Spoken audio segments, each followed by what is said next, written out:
귀한 찬양 감사합니다. 오늘 본문은 이스라엘 족장들, 곧 이스라엘의 조상들 아브라함과 이삭과 야곱 그리고 요셉의 이야기를 통해서 우리에게 믿음을 설명해 줍니다. 아브라함부터 요셉까지 이스라엘의 족장들은 하나님께서는 약속을 반드시 이루시는 분이다라는 것을 믿었고, 그래서 하나님의 말씀에 대한 그들의 믿음은 그들이 살아가는 동안의 삶의 방식에서 순종으로, 인내로, 구별됨으로 나타났습니다. 믿음은 삶에서 순종으로, 인내로, 구별됨으로 나타나야 하는 것입니다. 사람들은 믿음을 오해하는 경우가 많은 것 같습니다. 하나님과 하나님의 말씀을 이론으로 아는 것, 동의하는 것이 믿음이라고 생각합니다. 그러나 믿음은 하나님과 하나님의 말씀을 이론으로 아는 것이 아니라 삶에서 순종으로 반응하는 것입니다. 또한 말씀대로 될 것을 확신하기 때문에 도전과 위협 앞에서도 인내로 견디는 것이 믿음입니다. 어느 목사님이 오늘 본문을 설교하면서 진자 운동의 원칙을 가지고 그 실험을 가지고 설명을 잘 하였는데요. 진자 운동, 펜들럼이라고 그러죠. The principle of the pendulum. 진자 운동이란 이 추의 작용을 의미합니다. 시계추가 왔다 갔다 하는 그 운동인 것이죠. 그 스윙 업 펜들럼, 진자 운동이라고 하는데요. 물리학 시간에 교수님이 학생들에게 이 진자 운동의 원칙을 가르칩니다. 줄에 매달려 있는 그 추를 끌어당겨서 힘이 가해지지 않은 상태로 놓으면 이 추는 원을 그리면서 다른 쪽으로 갔다가 다시 시작했던 그 지점으로 돌아오게 되는데요. 그때 이 추는 갔다가 돌아올 때에 공기 마찰과 중력의 힘 때문에 절대로 처음에 시작했던 그 높이까지 되돌아와서 도달하지 않는다라는 것입니다. 이것이 진자 운동의 원칙입니다.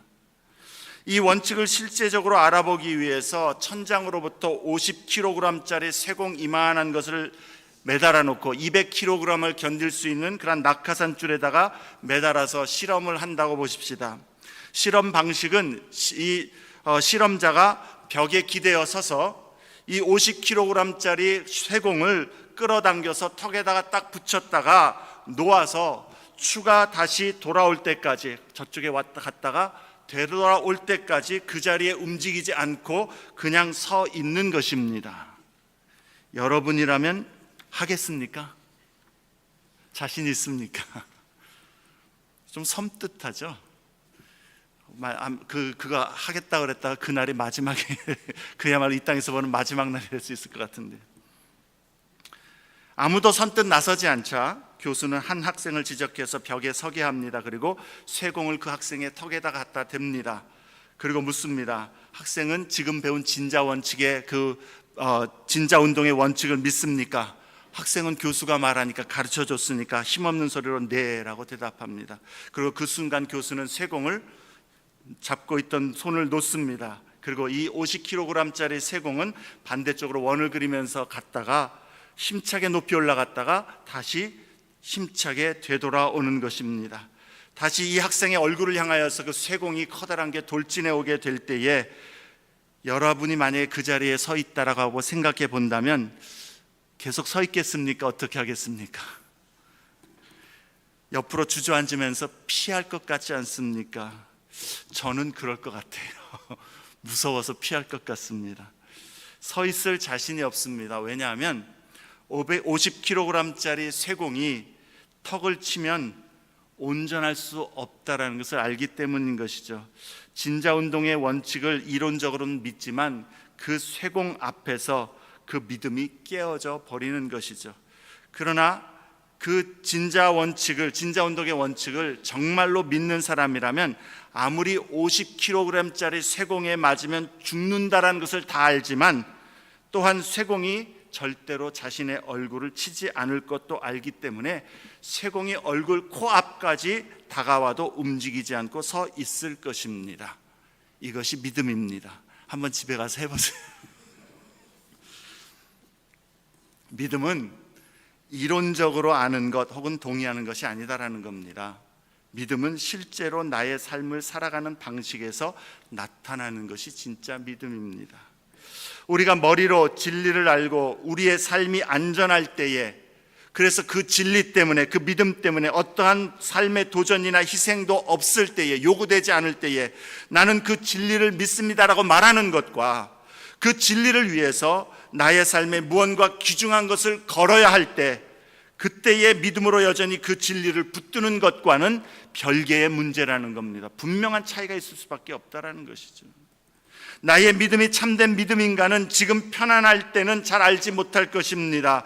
그러나 주 예수를 믿는 믿음 때문에 나에게 귀중한 것을 포기해야만 할 때에, 그때야말로 참 믿음은 드러나게 될 것입니다. 지금 우리는 이곳 미국 땅에 살면서 우리가 믿는 진리 때문에 고난이나 핍박을 받지 않습니다. 서방 세계는 더 세련되고 사람들이 기독교 신앙에 우호적이 되어서기 때문이 아니라 믿는 자들이 타협하기 때문인 것이죠. 우리가 가진 것들을 잃고 싶지 않아서, 그것이 사소한 것이라 할지라도 재정이든 시간이든 능력이든 나의 삶에 어떠한 힘든 것이든 편안함이든 그것을 우리가 잃고 싶지 않기 때문에, 교회 밖에서 세상이 누리는 것들을 놓치고 싶지 않기 때문에, 그래서 우리는 서방 세계에 살면서 핍박이 없어서가 아니라 우리가 핍박을 거부하는 것이죠. 피하는 것이죠. 우리의 믿음 때문에 고난이나 비웃음이나 비방이나 손해를 얻게 되는 것을 원치 않기 때문에 그런 일이 없다라는 것입니다. 그러나 지금도 중동 지역의 그리스도인들이나 이슬람 국가 등에 사는 그리스도인들은 그들의 믿음 때문에 많은 것들을 포기할 각오와 희생할 각오를 해야만 예수를 믿는다라고 고백할 수 있다라는 것이죠. 박해와 조롱 그리고 사회생활 속에서 온갖 불이익을 감수해야만 하고, 심지어는 그들의 믿음을 포기하지 않으면 목숨을 빼앗겠다고 위협하고 실제로 목숨을 빼앗는 경우도 많이 지금도 일어나고 있습니다. 우리 한국의 그리스도인들도 불과 한 세대 전에 이러한 핍박을 경험하지 않았습니까? 6.25 전쟁을 겪을 때에 공산당이 마을을 점령하게 되면 제일 먼저 잡아서 처형한 사람들이 각 지방의 토지 주인들이었고 경찰 가족들이었고, 그리고 또한 기독교인들이었습니다. 예수를 믿지 않겠다고 한번 거부만 하면, 나는 이제부터 예수를 안 믿겠다고 말로 표현만 하면 살려주겠다고 얘기하는데, 예수를 믿는 그 믿음, 진리를 포기할 수가 없어서 차라리 죽음을 선택한 것, 불과 우리 부모님 세대에 가졌던 믿음의 모습입니다. 왜 이러한 그리스도인들, 참 그리스도인들은 그러한 핍박과 희생, 심지어 목숨을 잃게 되는 위협 앞에서도 예수가 구주이시며 온 세상의 주님이심을 부정하는 것을 거부했던 것입니까? 예수가 곧 길이요 진리요 생명임을 믿었기 때문입니다. 알았기 때문입니다. 예수 외에는 구원의 길이 없음을 알았기 때문입니다. 이 세상은 잠깐 살다가 지나갈 뿐, 이 땅에서 생명을 잃는다 해도 영원한 하나님 나라와 그 나라의 영생을 우리가 얻음을 믿기 때문에 거부할 수 없었던 것이죠. 예수 안에 있는 영원한 생명과 진리, 그리고 하나님 나라의 영광과 복을 아는 사람은 이 세상의 무엇으로도 예수를 믿고 의지하는 그 믿음을 무너뜨리지 못합니다. 세상의 모든 핍박과 고난, 어려움과 위협 속에서도 오히려 하나님 나라와 영생의 소망을 더욱 굳게 붙들게 되기 때문입니다. 저와 여러분이 믿는 예수는 다른 예수입니까? 다른 소망입니까? 아니죠. 똑같죠. 예수 그리스도 안에 있는 복과 생명은 이 세상의 무엇과도 바꿀 수 없음을 알기 때문에 목숨의 위협이 있어도 나는 예수를 포기하지 않겠다고 이야기한 것 아닙니까? 여기 있는 모든 분들도 예수를 그렇게 알고 예수 안에 있는 이 영원한 생명과 하나님 나라의 복을 알기를 원합니다.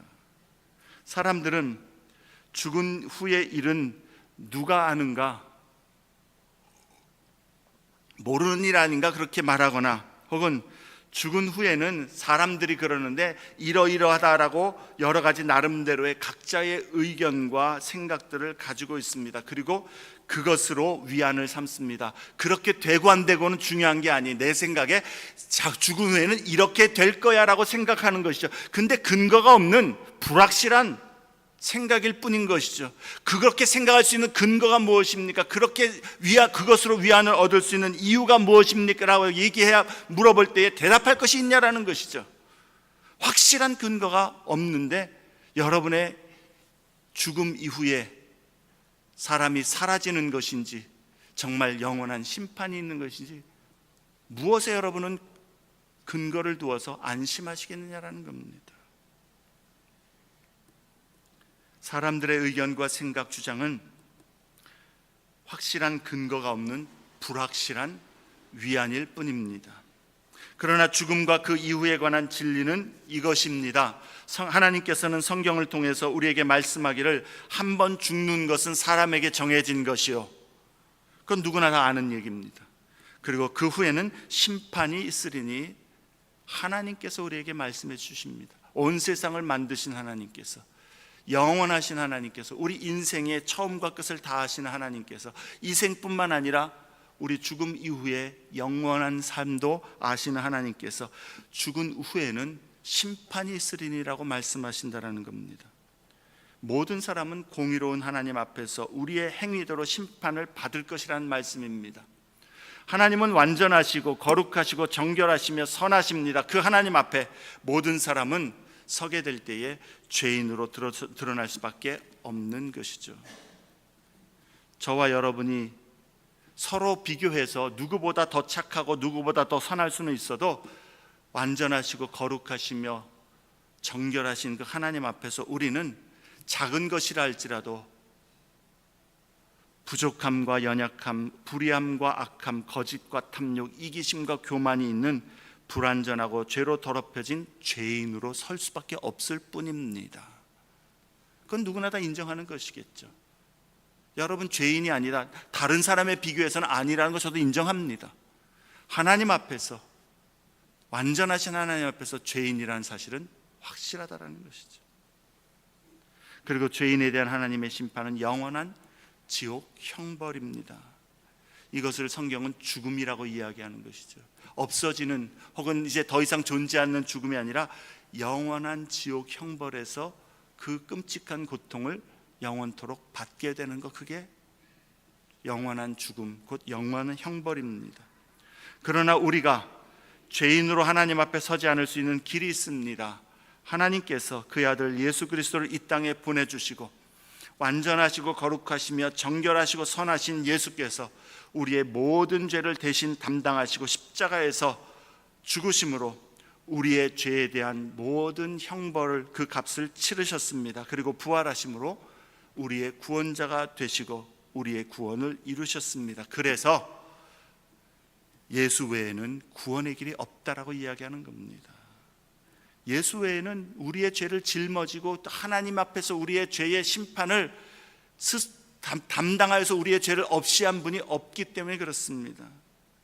예수가 나의 죄를 위해서 내 대신에 내 자리에서 십자가에서 죽으셨음을 믿고, 그러므로 이제 내가 하나님을 알지 못하고 하나님을 섬기지 못하고 하나님을 사랑하지 아니하던 그러한 모습과 마음과 삶에서 회심하여 돌이켜 이제는 주 예수를 나의 구세주요 나의 주님으로 영접하고 의지하는 자에게 하나님은 약속하시기를, 하나님 예수님의 완전함과 의로움을 우리의 것으로 입혀주시고 우리로 하나님의 자녀가 되게 하시고 구원을 얻게 하시겠다라고 약속하신 것입니다. 이게 복음인 것이죠.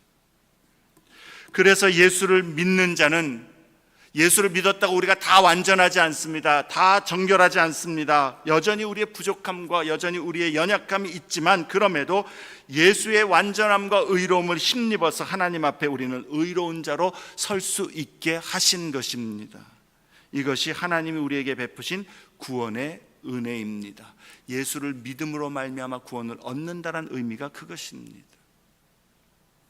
그러므로 이제 사람들은 둘 중에 하나를 선택해야만 합니다. 여러분도 저도 둘 중에 하나를 선택해야 합니다. 나의 선행과 의로움으로, 그런데 그것은 하나님 앞에 설 때에 하나님과 비교할 때 불완전할 수밖에 없고 더러울 수밖에 없는데, 나의 선행과 의로움으로 하나님 앞에 내가 그날 심판의 날에 내가 죽은 후에 설 것인지, 아니면 예수 그리스도께서 나를 위하여 십자가에서 온전히 그 모든 죄값을 치르신 그 완전한 예수의 십자가 은혜를 힘입어서 예수와 함께 하나님 앞에 설 것인지 둘 중에 하나라는 것이죠. 다른 길은 없습니다. 그리고 나의 힘으로, 나의 모습으로 완전한 하나님 앞에 설 수 있는 사람은 아무도 없기에 우리가 받을 하나님의 심판은 우리의 행위에 따라 영원한 지옥의 형벌을 직면하게 될 뿐입니다. 그래서 예수님은 말씀합니다. 사람이 만일 온 천하를 얻고도 제 목숨을 잃으면 무엇이 유익하리요? 사람이 무엇을 주고 제 목숨과 바꾸겠느냐? 그렇습니다. 온 천하를 얻은들 목숨을 잃으면 무슨 소용이 있겠습니까? 그러나 더 중요한 것, 온 천하의 모든 것들을 누린들 잠시 잠깐의 인생 끝나고 난 다음에 영생을 우리가 얻지 못하고 영원한 지옥 형벌에 들어간다면 이 땅에서 어떻게 살았다 할지라도, 소위 가장 좋은 것 다 누렸다 할지라도 그 인생은 불행일 수밖에 없습니다. 절망일 수밖에 없습니다. 그러나 그리스도인에게는, 예수 안에 있는 자에게는, 하나님이 주신 예수의 그 구원의 은혜를 믿음으로 얻은 자에게는 온 천하를 차라리 잃어도 소망과 복이 있는 것은, 행복한 것은 영원한 생명이 있기 때문인 것이죠. 참 믿음은 이것을 알기에 예수를 위해서 세상에 굴복하지 않는 것입니다. 믿는 자는 세상의 핍박과 위협이 두렵지 않다라는 의미가 아닙니다. 50kg짜리 쇠공이 눈앞에 다가오는 것처럼 그 핍박과 위협은 무섭습니다. 그래서 꼭 피해야 될 것처럼 여겨집니다. 그러나 주님의 말씀을 붙들고 그것이 진림을 알기 때문에 견디는 것이죠. 저는 실제로 유튜브에서 어느 대학 교수가 물리학 시간에 교실에서 그 실험한 영상을 보게 되었습니다.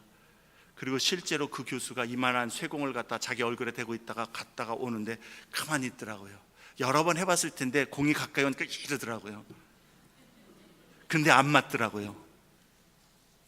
그래서 저도 되는구나. 실제로 진자 운동의 원칙을 확인하고 나니까 그 원칙을 신뢰해도 되는구나. 그럼 나도 설 수 있겠다. 오히려 어쩌면 스릴도 있겠다라는 생각이 들었습니다. 오늘 히브리서 11장에 나오는 믿음의 인물들의 이야기는 마치 우리에게 유튜브 영상을 보여주는 것과 같습니다. 하나님과 하나님의 말씀은 신뢰할 수 있는 진리야. 하나님은 그 말씀대로 이루시는 분이야. 그러니 세상에 살면서 세상의 여러 모양의 쇠공들이 우리에게 믿음을 타협하라고, 진리를 타협하고 버리라고 위협한다 할지라도, 그것이 두려움으로 다가올지라도 두려워하지 않아도 돼. 왜냐하면 하나님은 그 말씀대로 약속을 이루실 수 있는 능력의 하나님이시고 신실하신 하나님이기 때문에 믿음으로 주를 의지하는 자는 결단코 실망하지 않을 거야. 그 믿음 때문에 수치를 당하지 않을 거야. 오늘 이 본문의 말씀은 우리에게 마치 유튜브처럼 실제적으로 우리에게 증언해주고 있다라는 것이죠. 오늘 본문의 이스라엘 족장들 네 사람들도 하나님의 약속의 능력과 믿음의 역할을 그들의 삶에서 경험하여 정말 하나님과 그의 말씀은 신뢰할 수 있음을 보여주는 증인들입니다. 그러니 세상에서 두려워하지 말고 믿음으로 순종하여 살아가면 반드시 하나님의 은혜와 능력을 경험한다, 깨달으라는 것이죠. 첫 번째로 아브라함의 믿음입니다. 그는 믿음으로 이해할 수 없는 하나님의 명령에 순종했습니다. 17절부터 19절에서 아브라함은 시험을 받을 때에 믿음으로 이삭을 드렸으니 라고 시작합니다. 아브라함이 시험을 받았다라는 것은 하나님께서 그를 무너뜨리고자, 걸려 넘어뜨리고자 시련을 주셨다라는 의미가 아닙니다. 하나님의 믿음, 아브라함의 믿음을 온전히 확증하도록, 그래서 한 단계 업그레이드 되도록 그렇게 시험했다라는 겁니다. 여러분, 시험을 치르는 이유가 뭡니까? 한 단계 더 올라가라고, 증명하고 한 단계 올라가라는 게 시험 아닙니까? 그거죠. 그리고 그 내용은, 시험의 내용은 하나님께서 아브라함이 100세 때에 그에게 주신 독자 이삭을 바치라는 명령이었습니다. 이 사건은 창세기 22장에 있습니다. 오늘 이 본문의 내용을 잘 이해하지 못하는 분들은 오늘 집에 가셔서 꼭 창세기 2장부터 한번 쭉 읽어보시면 좋겠습니다. 재밌습니다. 스토리가 드라마 같아요. 아브라함은 너의 독자 이삭을 바치라는 하나님의 명령이 굉장히 당혹스러웠을 것입니다. 도무지 이해하지 못할 명령이었겠죠. 하나님은 아브라함이 갈대아 우르에서 살고 있을 때, 지금의 이라크 남부 지역이라고 했습니다.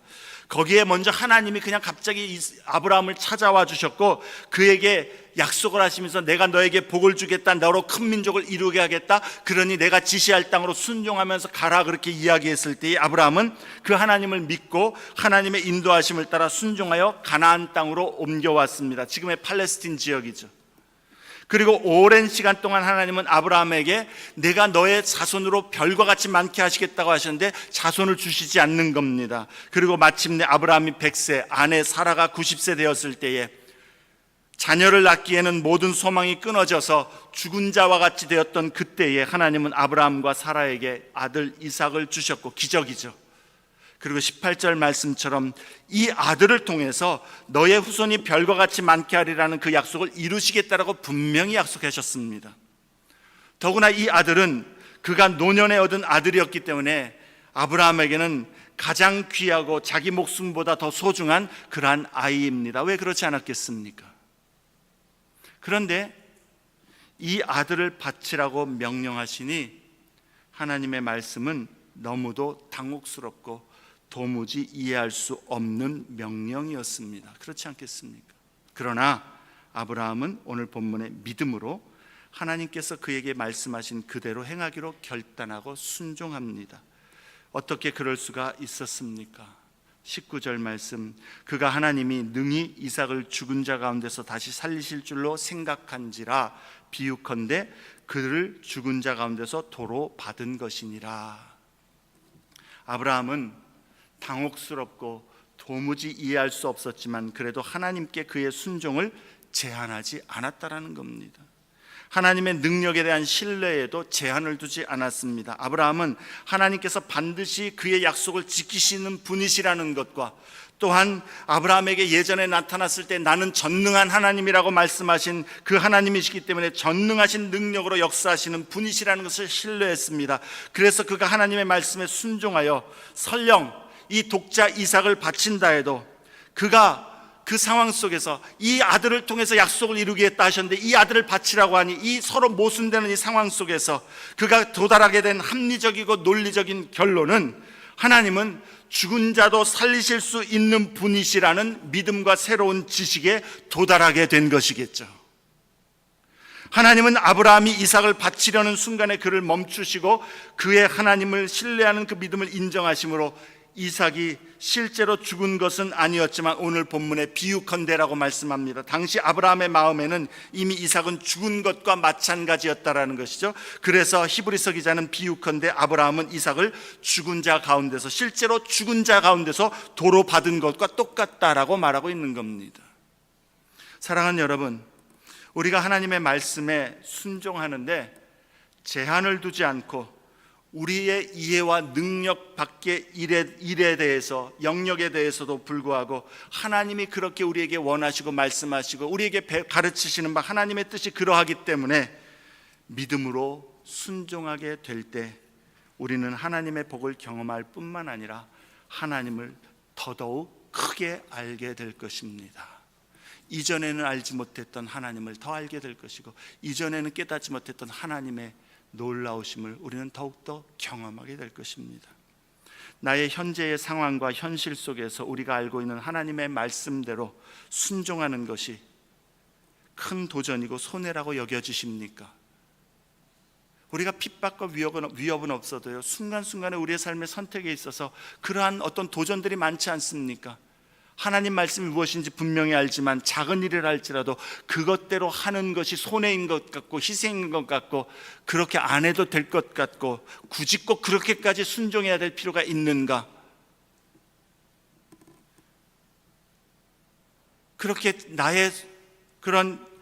나에게 도전이 되고 손해가 되어서 그렇게 하면 도무지 수지타산이 맞지 않을 것 같고 세상에서, 지금 현대 세상에서 그렇게 하면 나의 삶을 깨뜨려버리는 50kg짜리 쇠공처럼 여겨지는 그러한 삶의 환경들과 일들, 선택의 그러한 내용들이 있습니까? 그럴 때에 아브라함을 보실 수 있기를 바랍니다. 우리에게 가장 소중히 여기는 소유나 꿈이나 혹은 사람 때문에 하나님을 신뢰하기가 꺼려진다면 아브라함을 기억하시라는 것입니다. 하나님은 우리에게서 무언가를 빼앗기를 원하시기 때문에 그러한 명령을 주시는 것이 아닙니다. 오히려 하나님은 아브라함에게 그가 이해할 수 없는 명령을 통해서 그의 믿음과 순종을 사용하셔서 그가 이스라엘의 조상이 될 뿐만 아니라 모든 세대, 모든 민족, 모든 나라에서 믿는 자들의 조상이 되게 하셨다라는 것이죠. 믿음은 하나님의 능력과 하나님의 신실하심을 신뢰하는 것입니다. 그래서 하나님의 말씀대로 순종하는 것이 궁극적으로 복이고 선이며 능력이고 만족임을 아는 것입니다. 심지어는 그것이 우리의 생각과 우리가 이해하는 것을 벗어난 도무지 이해할 수 없는, 그렇게 하면 안 될 것 같은 일이라 할지라도 하나님의 말씀대로 순종하는 것이 복입니다. 아브라함은 하나님의 말씀에 순종했습니다. 믿음으로 하나님께 순종한 일에 대하여 하나님은 결단코 우리를 부끄럽게 하지 않으십니다. 비록 순종에 대한 즉각적인 보상은 아닐 수 있습니다. 그러나 우리의 가장 놀랍고 위대한 보상은 영원 속에서 지금 우리를 기다리고 있으며 반드시 우리의 행한 순종의 모습대로 복을 얻게 하실 것을 우리는 기억할 수 있기를 바랍니다. 두 번째로 이삭의 믿음입니다. 그는 믿음으로 하나님의 뜻에 자신의 뜻을 순복했습니다. 하나님의 뜻에 자신의 뜻을 순복했습니다. 20절에 믿음으로 이삭은 장차 있을 일에 대하여 야곱과 에서에게 축복하였으며 라고 말씀합니다. 이삭의 이야기 창세기 25장부터 27장에 나옵니다. 그런데 창세기의 기록은 우리가 읽을 때에 우리에게 이삭의 믿음의 행위보다는 야곱의 속임수가 더 큰 비중을 차지하는 것으로 보입니다. 그런데 히브리서 기자는 이 일을 이삭이 장차 있을 일에 대하여 믿음으로 행하였다라고 그렇게 가르치고 있습니다. 어떻게 그렇습니까? 수요일에 우리가 창세기 성경 공부를 하고 있는데요, 그 시간에 어떤 분이 질문을 했습니다. 이삭이 눈이 어두워서 또 야곱의 속임에 의해서 장자에게 줄 축복을 야곱에게 주었다면 왜 나중에 에서가 와서 나에게도 축복을 해달라고 간청할 때에 왜 다시 번복해서 하면 되는 거 아닙니까? 그렇게 물으시더라고요. 전 생각해보지 않았던 내용이었습니다. 그래서 그 당시에는 제가 대답하기를 아마도 하나님의 이름으로 축복하였기 때문에 그 당시의 문화와 관념 속에서는 신의 이름으로 말하는 것을 번복하는 것 자체가 불경한 일로 여겨졌기 때문이 아닐까요? 그런데 오늘 말씀을 준비하면서 새로운 그러한 관점을 또 생각해 보게 됐습니다. 이삭은 장차 에서에게 축복하기를 장자 에서에게 축복하기를 원했지만 야곱의 속임으로 그렇게 되었을 때에 그것을 하나님의 뜻으로 받아들였다라는 생각이 드는 것입니다. 그냥 일이 그렇게 되었으니까 그냥 포기하라는 의미가 아니라 에서와 야곱이 어머니 리브가의 태 속에 있을 때에 이미 하나님께서는 작은 자가 큰 자를 섬기리라고 말씀했기 때문에 아버지 이삭도 원래부터 하나님의 뜻이 장자 에서가 아닌 차자 야곱을 통해서 하나님의 언약이 이어질 것이라는 것을 알고 있었지만 아마도 이삭은 계속해서 그것을 거부하고 싶지 않았을까 생각이 듭니다. 하나님의 뜻과 자기의 뜻 사이에 이삭은 평소에도 무척 고민한 듯한 그러한 암시를 보게 됩니다. 창세기 27장 가서 한번 보겠습니다. 창세기 27장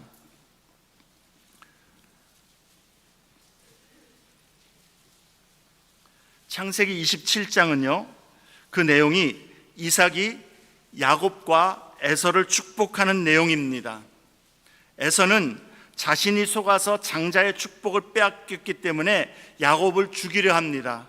그래서 야곱을 리브가의 친정, 그러니까 어머니의 그 외가죠, 친정 밧단 아람으로 피신하도록 보내면서 28장 3절부터 4절에는 하나님께서 아브라함에게 주셨던 언약의 내용으로 그 이삭이 야곱을 축복하는 말씀을 기록하고 있습니다. 그러니까 27장 1절부터 28장 5절까지의 내용은 이삭이 야곱과 에서를 축복하는 내용인 것이죠. 그렇죠? 그런데 이 야곱과 에서를 축복하는 이 본문, 이 문단, 이 단락을 감싸고 앞에서 뒤에서 감싸고 있는 내용은 에서의 아내들에 대한 기록이라는 겁니다. 26장 34절 35절 말씀에 보면은요, 에서가 40세에 헷족 속 부에리의 딸 유딧과 헷족 속 엘론의 딸 비스맛을 아내로 맞이하였더니 그들이 이삭과 리브가의 마음에 근심이 되었더라. 이렇게 말씀하고요, 그 다음에 야곱과 에서의 축복에 대한 이야기가 쭉 나온 다음에 그 마지막에 또 뭐라고 얘기합니까? 28장 6절부터 9절 말씀을 보면 야곱은 밧단 아람에서 아내를 맞이하게 하였지만 에서는 그것을 보고 이스마엘의 딸을 아내로 맞은 일을 기록하고 있습니다. 성경이 그냥 심심해서 이런 일 기록하는 게 아닌 것이죠. 뭘 보라는 거예요? 이 안에서 이것이 의미하는 바를 보라라는 겁니다. 왜? 야곱이 복을 받고 에서가 복을 받지 못했나? 에서에게는 이 아내의 문제가 있었다라는 것이죠. 에서는 하나님께서 아브라함에게 주신 언약을 이어받는 데 있어서 중요한 자격 하나를 상실했다라는 겁니다. 그게 무엇인가 하니 하나님께서는 가나안 민족에게서부터 아내를 얻기를 원치 않으셨다라는 것이죠. 그래서 아브라함도 아들 이삭을 결혼시킬 때에 밧단 아람으로 종을 보내서 거기서 리브가를 데려다가 결혼시킨 것 아닙니까? 그런데 에서는 그렇지 못했습니다. 이것이 왜 이삭과 리브가에게 근심이 됩니까? 왜 그것이 근심이 되었다는 말을 왜 합니까? 두 번이나 에서가 그것을 부모가 기뻐하지 않는 것을 보았다라고 왜 이야기하는 겁니까? 하나님의 언약적인 복과 특권 밖으로 나가는 불순종의 일이었다라는 것이죠. 그리고 이 불순종의 일은 이삭의 마음에도 장자 에서가 하나님의 이 언약적인 복을 이어갔으면 좋겠는데, 또한 하나님께서 이미 그 말씀하신 뜻과 그 에서의 그 불순종의 행동 때문에 평소에 갈등이 많았던 것 같습니다. 자기 생각으로는 에서가 정말 하나님의 그 복을 이어받았으면 좋겠는데 하나님의 말씀도 그렇고 또 이 에서의 행동도 그렇다라는 것이죠. 그러다가 야곱의 속임 사건이 생겼을 때에 이삭은 아마도 번복할 수 있었겠지만 그럼에도 불구하고 하나님의 뜻이 그것이구나라고 드디어 하나님의 뜻에 자신의 뜻을 순복한 것이 아닌가 생각하는 것이죠. 그래서 이삭은 장차 일어날 일에 대하여, 다시 말해서 하나님께서 말씀해 주신 대로 이제는 믿음으로 야곱과 에서를 축복했다라는 겁니다. 믿음은 나의 뜻을 하나님의 뜻에 순복하는 것입니다. 오늘 우리가 하나님의 뜻인 줄 알면서도 나의 뜻을 고집하면서 갈등하고 있다면 이삭의 믿음을 기억하실 수 있기를 바랍니다. 나의 뜻이 더 좋아 보여도 하나님의 뜻은 반드시 우리에게 선하심과 복을 얻게 하는 것입니다. 세 번째로 야곱의 믿음입니다. 그는 인간의 관습보다 하나님의 뜻을 더 분별했다라는 것이죠. 하나님의 뜻을 따르길 원했다라는 겁니다. 21절 말씀에 보면 믿음으로 야곱은 죽을 때에 야곱의 각 아들에게 축복하고 그 지팡이 머리에 의지하여 경배하였으며 라고 이야기합니다. 창세기 47장 27절부터 49장에 나오는 내용입니다. 시간상 이제 간단히 제가 좀 마치려고 하는데요, 야곱은 12아들이 있었는데 그 12아들들 중에 11번째인 요셉에게 장자권을 줍니다. 장자의 축복을 줍니다. 갑절의 유산을 요셉에게 주었다라는 것이죠. 그래서 창세기 48장 5절에 보면 야곱은 요셉에게 네가 애굽에서 나온 두 아들 곧 므낫세와 에브라임은 내 것이 될 것이다 이야기합니다. 다시 말해서 야곱의 아들들의 반열에 그 손자들이 들게 될 것이다라는 이야기입니다. 그래서 야곱의 12아들들 곧 이스라엘의 12지파가 가나안 땅을 분배받게 될 때에 야곱의 아들들 중에서 셋째 레위 지파는 땅 대신에 여호와께서 그들의 기업이 되어 주셨기 때문에 땅을 분배받지 않습니다. 그리고 야곱의 두 아들 므낫세와 에브라임이 12지파 가운데 속해서 다른 형제들보다 갑절의 유산 땅을 받게 되는 것이죠. 야곱은 요셉의 두 아들들을 축복할 때에 장자 므낫세보다 에브라임을 더 높입니다. 그리고 실제로 에브라임은 후일에 이스라엘의 대표적인 지파가 됩니다. 당시의 관습은 장자를 더 높이는 것이었고 아버지 요셉도 그것을 싫어했지만 야곱은 에브라임을 높이는 것이 하나님의 뜻이라는 것을 분별했다라는 것이죠. 창세기 49장에 야곱이 다른 아들들을 축복하는 내용도 보면 각 지파의 모습은 야곱이 축복한 대로 그대로 후일에 이루어지게 된 것을 우리는 성경을 통해 보게 됩니다. 야곱은 하나님과의 친밀한 교제 속에서 인간의 관습이나 인간의 방법이 아닌 하나님께서 기뻐하시는 것이 무엇인지, 하나님께서 원하시는 것이 무엇인지를 먼저 찾고 그것을 분별하였고, 그래서 세상 방법이나 세상의 요구를 따르지 않고 하나님의 뜻을 쫓아갔다라는 겁니다. 믿음은 그러합니다. 하나님을 기쁘시게 하기 위하여 필요하다면 세상의 상식, 세상의 방법, 세상의 요구에 굴복하지 않는 것이 믿음입니다. 우리가 그런 믿음의 사람이 되어야 되겠죠. 마지막으로 요셉의 믿음입니다. 그는 세상과 세상에 있는 것보다 하나님의 나라에 소망을 두는 믿음이었습니다. 22절 말씀에 믿음으로 요셉은 임종시에 이스라엘 자손들이 떠날 것을 말하고 또 자기 뼈를 위하여 명하였으며, 요셉은요 애굽에서 권력과 부와 명예와 존귀를 누렸지만 온갖 우상들이 있고 하나님을 알지 못하는 애굽에 속하여서 자신이 애굽 사람처럼 애굽화 되기를 원치 않았다라는 겁니다. 그래서 그는 임종할 때에 이스라엘 자손에게 명하기를 하나님께서 반드시 너희를 약속의 땅 가나안으로 다시 돌리시기 위하여, 그 약속을 성취하시기 위하여 너희를 찾아오시고 너희를 이제 권고하실 것인데, 너희에게 오실 것인데, 그때에 나의 유고를 함께 가지고 가나안 땅으로 올라가서 거기에 매장해 줄 것을 요청하고 있다라는 것이죠. 요셉은 애굽에서 살았지만 그의 마음과 눈은 하나님의 약속의 땅에 늘 가 있었다라는 것입니다. 믿음은 우리가 이 세상에 살고 있지만 이 세상과 이 세상의 것들에 우리의 마음과 눈을 빼앗기지 않는 것입니다. 아예 이 세상에 있는 것과 이 세상에 있는 그런 세상에 속한 것들에 우리의 마음과 눈을 두지 않는 것입니다. 영원한 하나님 나라의 소망으로 이 세상에서 본향을 향해 가는 나그네로서의 정체성을 잃지 않는 것이죠. 말씀을 맺습니다. 그리스도인은 하나님 나라에 속한 영생을 가진 자입니다. 예수 그리스도 안에 있는 이 구원과 생명을 아는 성도는 그 믿음 때문에 이 세상의 유혹과 시험과 두려운 도전에도 불구하고 하나님과 하나님을 믿는 믿음으로 하나님께 순종하기를 힘쓰고 하나님께 순복하려고 하는 삶을 살기를 힘쓰는 것입니다. 이론적으로 지식적으로가 아니라 실제적으로 삶의 매 순간에 작은 일이라 할지라도 하나님은 전능하시고 신실하십니다.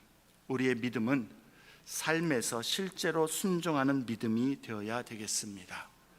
하나님의 이해할 수 없는 말씀에도 순종하고 나의 뜻을 하나님의 뜻에 순복하면서 인간적이고 세상의 방식과 세상의 지혜보다는 하나님의 뜻을 분별하고 하나님이 기뻐하시는 것이 무엇인가를 물어가면서 지금 당장의 일시적인 형통과 평강보다는 장차 얻을 영원한 하나님 나라의 생명과 복을 바라보아야 하는 것입니다.